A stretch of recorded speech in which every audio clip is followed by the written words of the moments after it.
আপনি এখান থেকে গাজা দেখতে পাবেন।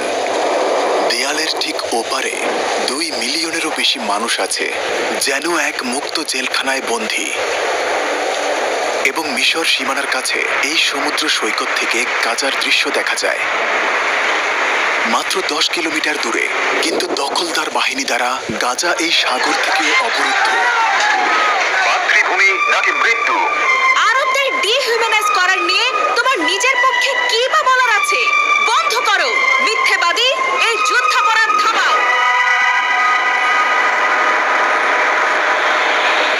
আমরা গাজার পথে।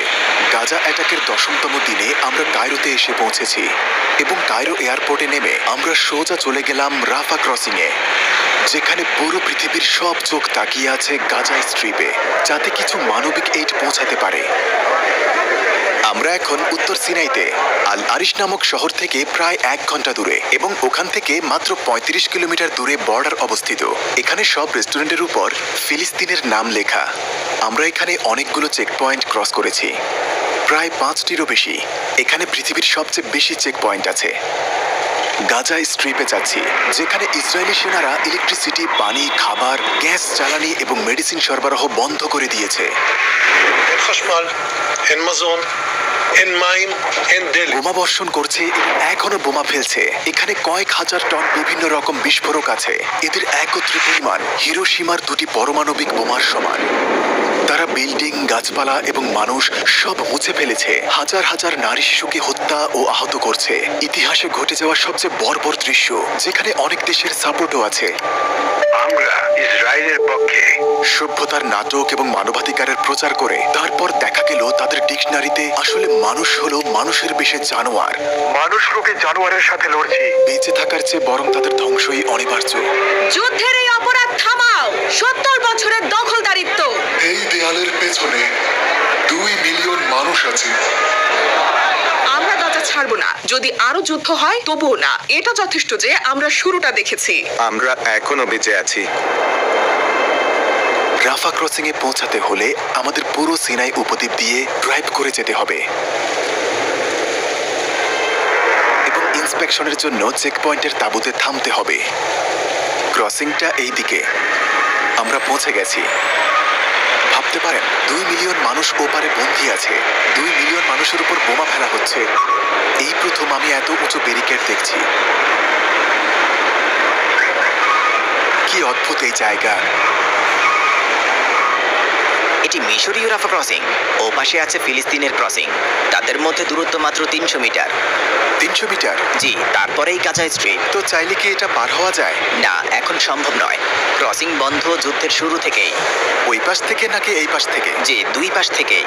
ওই পাশ কি ইসরায়েলের কন্ট্রোলে? হ্যাঁ, ওটা ইসরায়েলের কন্ট্রোলে। তারা বোমা ফেলছে। তারা সব সময় বলে এটা 9টায় খুলে দেবে, কিন্তু তারা এটা বন্ধ করে দেয়। ওরা আমাদের ত্রাণ কর্মীদের ভয় দেখাতে বম্বিং করছে। আমাদের বোঝাচ্ছে তোমরা যদি ক্রস করো এবং ত্রাণ দিতে চাও তোমাদেরও বম্বিং করব। এটা হত্যাকাণ্ড, এটা জেনোসাইড, এটা জাতিগত নির্মূল। একটা পুরো জাতি মুছে ফেলা। এটা বাস্তবিক জেনোসাইড। তাঁবুগুলো দেখছেন? দেখুন আজ আমরা কোথায় ঘুমাবো। আমার পেছনের দেয়ালটাতে। আলহামদুলিল্লাহ, এখানে ইলেকট্রিসিটি, পানি এবং সবকিছুই আছে। কিন্তু এখান থেকে 2 কদম পরে না আছে ইলেকট্রিসিটি, না পানি, না খাবার। এছাড়াও আছে এয়ার স্ট্রাইক। এমন কিছু যা হয়তো কেউ কখনো ভাবেনি। আমি ভাবতে পারছি না। ও আল্লাহ, ও আল্লাহ, ওখানে জেনোসাইড হচ্ছে।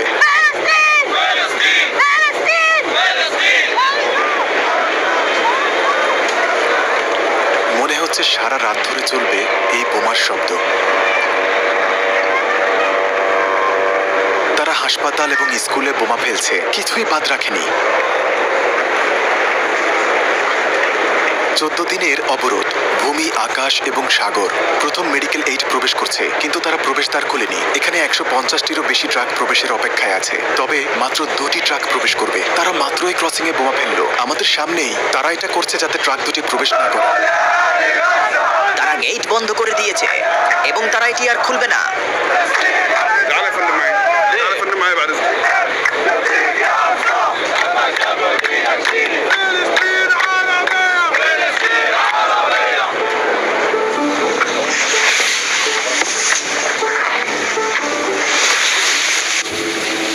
এখন রাত 3টা।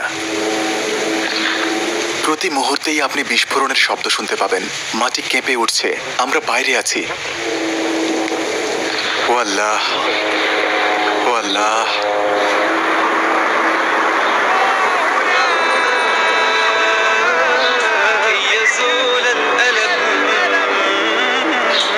সৌদি আরব, জর্ডান, ইসরায়েল থেকে ইউরোপ,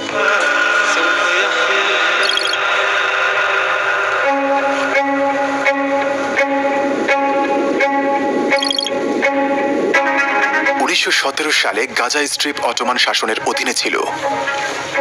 অটোমানদের পতনের পর ব্রিটেনরা এই অঞ্চল দখল করে নেয়।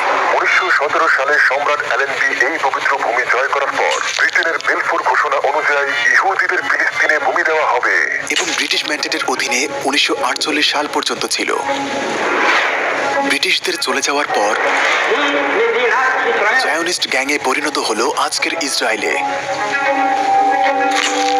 তারপর এই গ্যাং ফিলিস্তিনের মানুষের বিরুদ্ধে ফিলিস্তিনের শহর এবং গ্রামে গণহত্যায় লিপ্ত হয় এবং প্রায় 300 ফিলিস্তিনি বাস্তুচ্যুত হয়ে গাজা স্ট্রিপে পালিয়ে এলো। তারপর 1949 সালে এই স্ট্রিপটি মিশর নিয়ন্ত্রণে নেয়।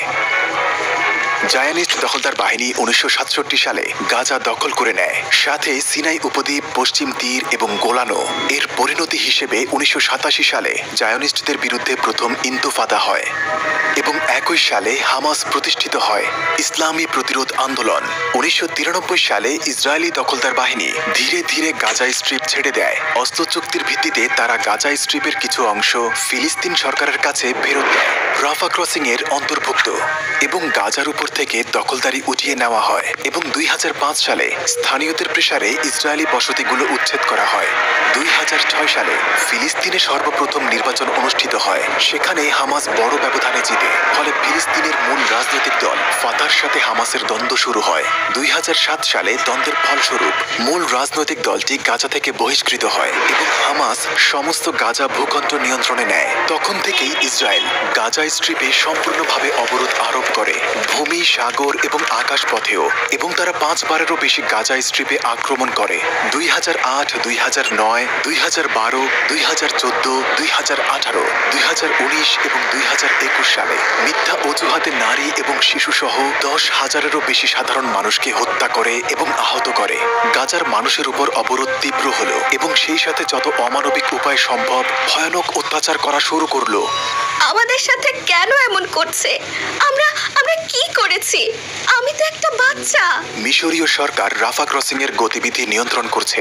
রাফার মিশরীয় অংশে প্রবেশ এবং বের হওয়া, মিশরের ভূমিতে প্রবেশ করা অথবা বের হয়ে আসা বিভিন্ন সময় বিভিন্ন শর্তের উপর নির্ভর করে, এবং পুরো পৃথিবী, জাতিসংঘ এবং আরব দেশগুলো বারবার ইসরায়েলকে বলছে গাজা থেকে অবরোধ তুলে নিতে এবং বলেছে আন্তর্জাতিকভাবে স্বীকৃত 2 রাষ্ট্রনীতি অনুসরণ করতে, এবং ইসরায়েলি সরকার কর্তৃক বারবার একই পথ অবলম্বনের পরিণতি সম্পর্কে অনবরত সতর্ক করে এসেছে। ইসরায়েলের বর্তমান সরকার হলো সবচেয়ে চরমপন্থী ও বর্বর সরকার। তারপর এলো 7 অক্টোবর 2023।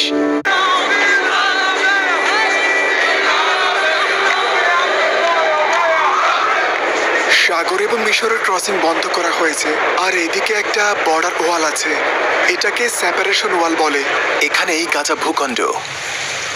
মাত্র 365 বর্গ কিলোমিটারের একটি ভূমি এবং দৈর্ঘ্যে মাত্র 41 কিলোমিটার। 2 মিলিয়নেরও বেশি মানুষ এখানে বাস করে। তাদের সবার গড় বয়স 14 বছরের নিচে। এরা শিশু। এখানে সবচেয়ে গুরুত্বপূর্ণ শহরগুলো হলো গাজা শহর, খান ইউনুস, দেইর আল বালাহ এবং রাফা।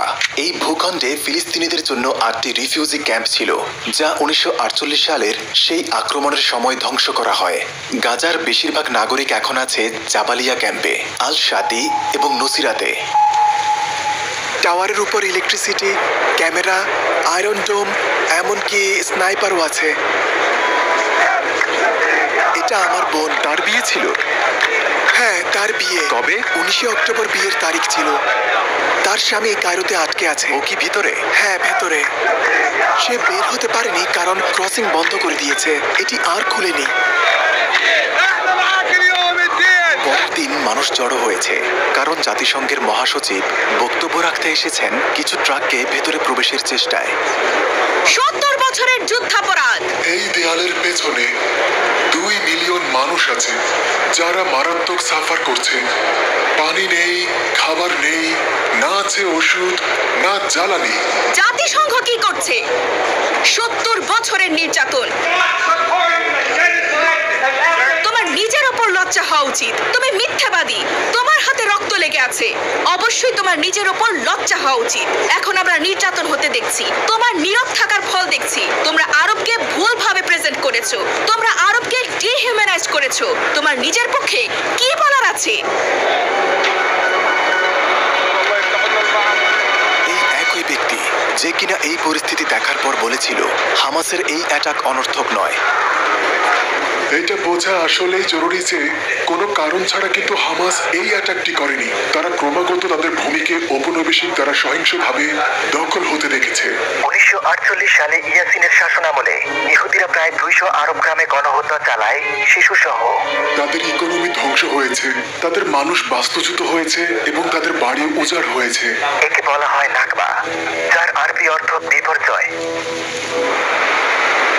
রাফা ক্রসিং এর কাছেই একটি শহর আছে, নাম শেখ জুয়েদ। এই সাগর থেকে এখান থেকে আপনি গাজার অটল ভবনগুলো দেখতে পাবেন। এখান থেকে মাত্র কয়েক কদম, মাত্র 20 কিলোমিটার পরেই গাজা। আপনি এখান থেকে বিল্ডিং দেখবেন। গাজা এটা কেবল এই বছরই হচ্ছে এমন না, তারা অনেক বছর ধরে অবরুদ্ধ হয়ে আছে। আপনি ভাবতেই পারেন তারা এই সাগরটি ক্রস করতে পারে না। প্রায় 3 কিলোমিটার।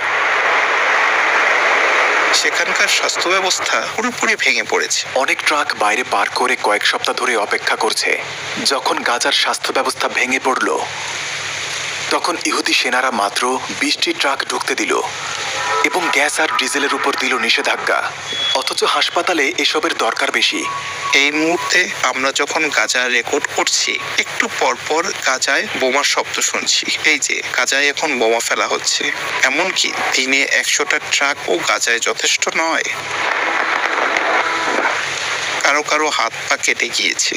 আমরা শুধু তাকে বডি ব্যাগই দিতে পারি, তার মা, বাবা এবং বোনের জন্য।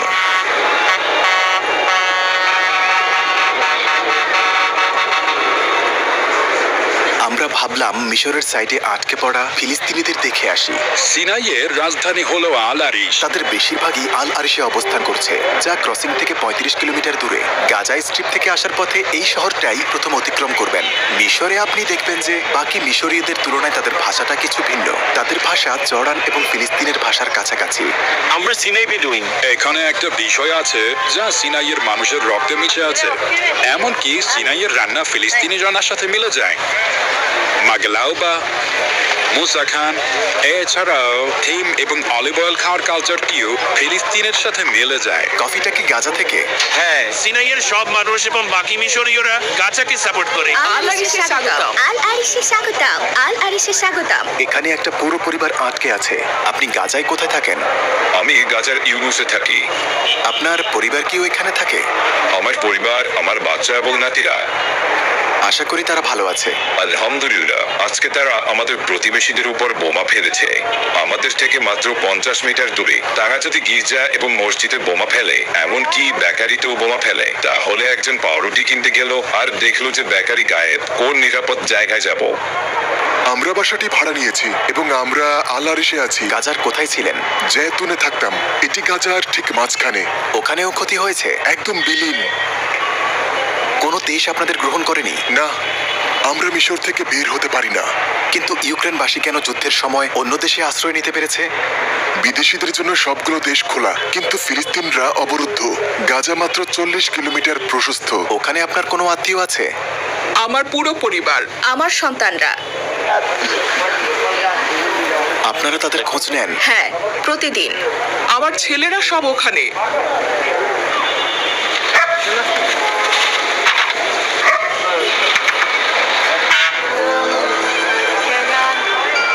যখন ফিলিস্তিনিরা আল আরিশে আসে, তারা এটাকে গাজা ভাবে। একজন ফিলিস্তিনি নিজেকে নিরাপদ ভাবে যখন সে আল আরিশে থাকে অথবা গাজায় থাকে। আমাদের চাচা একসাথে আছি, আমাদের মাঝে কোনো দেয়াল নেই। আমরা বাড়ি যেতে চাই। কিন্তু রাস্তা বন্ধ। ওখানে তো বোমা ফেলছে, আপনি কি করে যাবেন? আমি তাদের সাথে থাকতে চাই এবং একসাথে মরতে চাই। এখানে থেকে শুধু মানসিক কষ্ট পাচ্ছি। আমরা জানি না তারা আদৌ বেঁচে আছে কিনা, তারা খেতে পারছে কিনা বা পানি আছে কিনা।